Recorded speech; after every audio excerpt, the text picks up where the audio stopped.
There are more than 85,000 people in Germany with COVID-19, meaning the European country now has more cases than China. The death toll in Germany is more than 1,000.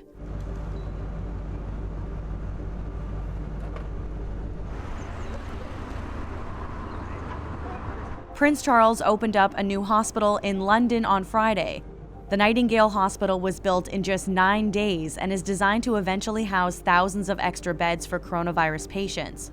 I was one of the lucky ones to have COVID-19 relatively mildly, but for some, it will be a much harder journey. I am therefore so relieved that everyone can now have the reassurance that they will receive all the necessary technical care they may need and every chance to return to a normal life. This hospital, therefore, offers us an intensely practical message of hope for those who will need it most at this time of national suffering. The Nightingale is the first of 6 new temporary hospitals to be set up across the country.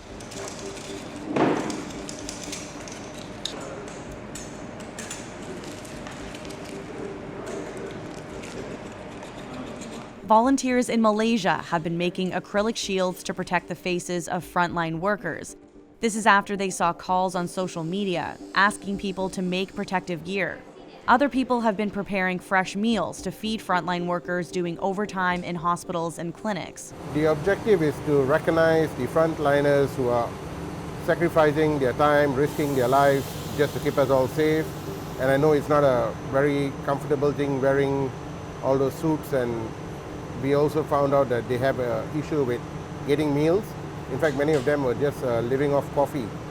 And so it's just our way of giving back to them for what they have done for us.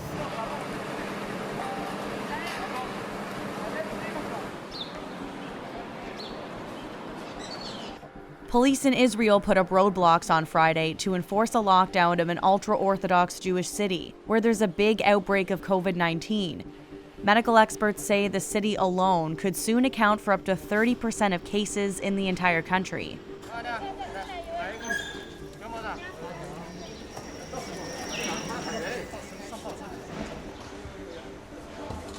Wuhan, the epicenter of the coronavirus outbreak in China, is expected to reopen on April 8th.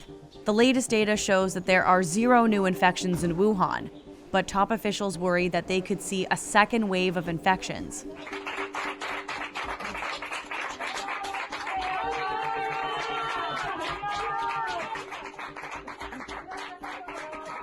Encarnacion Busan celebrated a big milestone from her hospital bed, her 101st birthday. She had been diagnosed with COVID-19, and 2 weeks later, she beat the virus. Her daughter says she wants her mother's story to give hope to everyone who has the illness. Thanks for watching Global News. If you want to stay up to date on the latest breaking national and international news, be sure to subscribe to our channel.